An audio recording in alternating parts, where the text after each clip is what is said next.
tensions flared today as Senator Josh Hawley confronted Attorney General Bondi over newly revealed documents alleging the FBI monitored the phones of multiple sitting U.S. senators.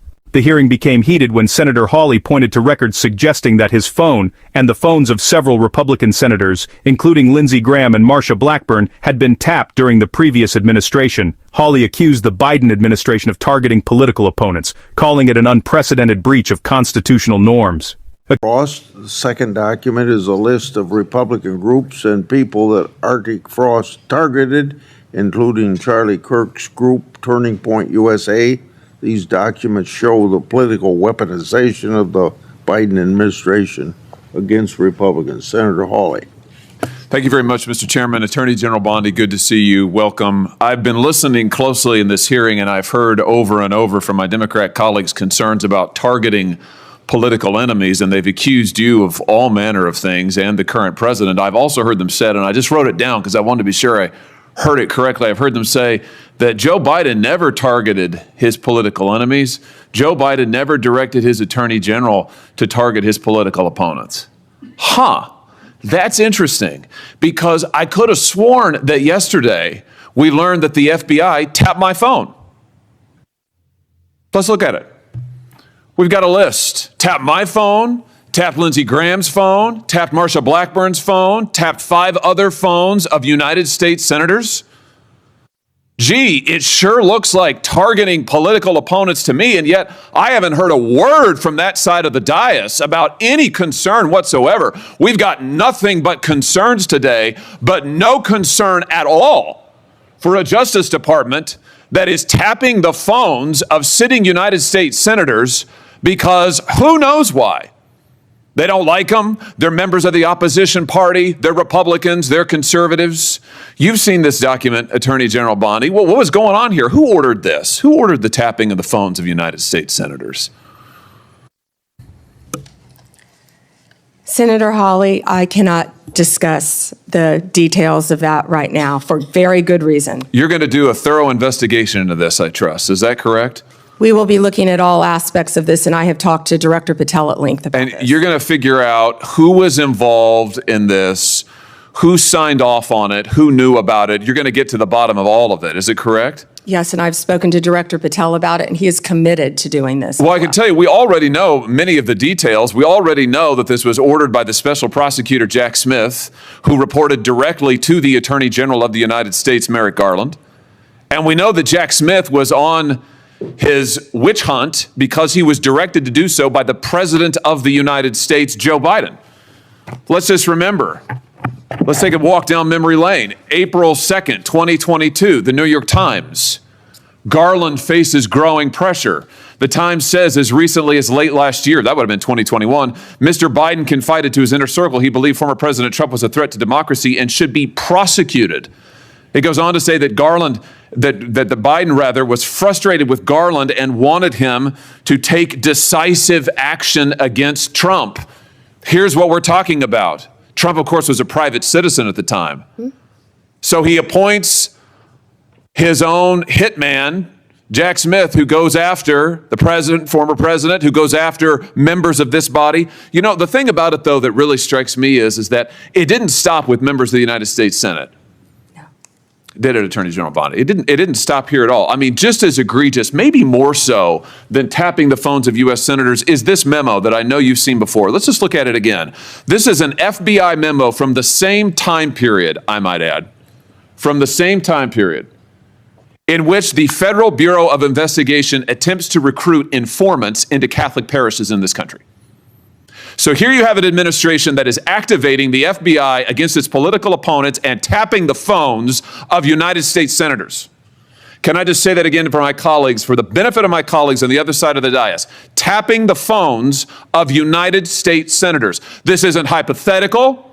This isn't maybe what will you do in the future. This isn't, oh, gee, can you imagine a situation? This happened. This happened. And this happened, the targeting of Catholics in this country because Joe Biden and his FBI didn't like Catholics who went to a certain kind of mass. I mean, good God in heaven, what is happening to this country? What happened under Joe Biden? Or then how about this, the infamous school board memo, where Merrick Garland, at the direction of the White House, issued a memo activating the FBI's counterterrorism division against parents who attended school board meetings and had the temerity to ask what their kids were being taught. And some of those parents were treated like this. Let's remember how parents were treated. Treated like this man. That's right. A parent at a school board meeting, I think in Virginia, who was drug out of the school board meeting. He's bloodied there, you can see it. And what was the response of Joe Biden's DOJ and FBI? It was to issue a memorandum saying that people like this ought to be investigated by the counterterrorism unit. And unbelievably, they were. They were. Or how about this? Let's remember Mark Houck and the pro-lifers who were prosecuted for what? For going to a clinic, an abortion clinic, and praying on a sidewalk outside the abortion clinic. This is Mark Houck and his beautiful family at Mass. This man, at the direction of Joe Biden's FBI, this man had an FBI SWAT team come to his door in the early morning hours with his beautiful children there, terrorizing them with weapons drawn. He was then arrested and prosecuted. And fortunately, a jury acquitted him. This is what was happening under Joe Biden. United States senators spied upon. Former presidents, the political opponents of the president at the time, targeted, prosecuted.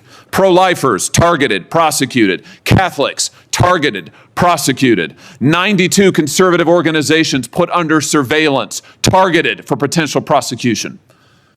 Gee, I don't know. Would you call that an example of weaponization, Attorney General Bondi? Do you think that's a fair characterization? Senator Hawley, that is the ultimate weaponization, and weaponization under Donald Trump has ended. It has ended. Harmeet Dillon is running our civil rights unit, and she is doing an incredible job. No longer will parents be targeted. No longer will parents who care about whether their elementary school children have to read a transgender book be targeted and told they cannot have any say in their child's education. That has ended under this administration. People can worship freely, whether they're Catholics at synagogues or Muslims. Everyone can worship freely. That was the ultimate weaponization. They were targeting Catholics. No longer. They have been targeting so many American citizens throughout this country.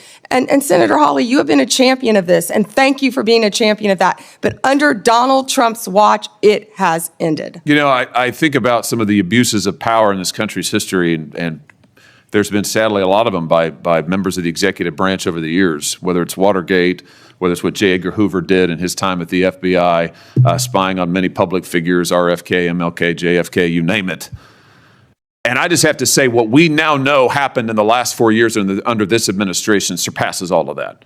It surpasses all of it. Not just for the interference in the legislative branch, not just for the blatant disregard for the separation of powers, not just for the blatant disregard for the First Amendment, but for the targeting of ordinary American citizens who can't afford lawyers, who can't afford to mount a defense, who when the FBI knocks at their door or comes with the SWAT team, they don't know what to do. It is absolutely a disgrace. It is a stain on the history of this country and on the conscience of this country, what this administration did in the last 4 years. So here's what I think needs to happen. Madam Attorney General, I think we need a special prosecutor to be appointed whose sole responsibility will be to get to the bottom of what has happened in every instance that I have just named. I think we need to know exactly who approved the wiretaps on United States senators, who knew about it, what agents were involved at DOJ or the FBI. I think we need to know exactly who signed off on the Catholic memo, the spying memo. Who was involved with it? How far did it go? I think we need to know exactly who authorized the prosecution of Mark Houck, who terrorized pro-lifers and tried to intimidate them. I think we need to know that, Mr. Chairman, this committee needs to do oversight hearings. We need to have thorough hearings into what has happened these last 4 years and this abuse that has now just been uncovered, because we have to ensure that it stops. As you just said, Attorney General Bondi, we have to ensure that it stops. This chapter in American history needs to come to a close, never to be opened again. the use of the most powerful law enforcement bodies in the world against ordinary citizens and political opponents must end once and for all. And we have a chance to do it, and it needs to be done with a thorough investigation, full transparency. And those who violated laws need to be prosecuted. I thank you for what you're doing, Attorney General Bondi. I hope that you will launch a thorough investigation. I hope you'll appoint a special prosecutor. Mr. Chairman, I hope we'll hold hearings. And with that, I yield.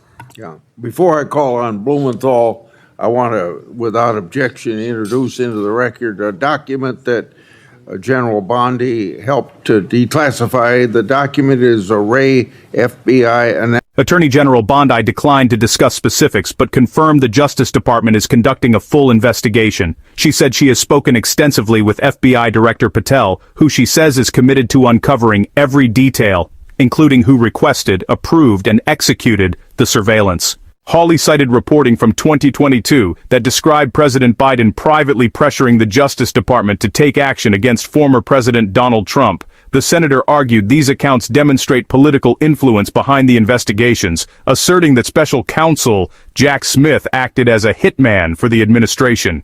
The hearing broadened as Hawley referenced other controversial episodes from the past 4 years, including an FBI memo exploring the recruitment of informants in Catholic parishes, the 2021 DOJ directive that involved the FBI's counterterrorism division in monitoring threats at school board meetings, the federal prosecution of pro-life activist Mark Houck, whose home was raided by agents before he was ultimately acquitted. Attorney General Bondi argued these incidents collectively represent the ultimate weaponization of federal law enforcement and claimed such practices have now ended. Senator Hawley concluded by calling for a special prosecutor to investigate every incident, from the alleged wiretaps to internal DOJ memos and high-profile prosecutions. He urged full transparency and accountability, saying the Justice Department must never again be used against political opponents or ordinary American citizens. Before the hearing proceeded, the committee chair entered into the record an FBI document recently declassified with assistance from Attorney General Bondi.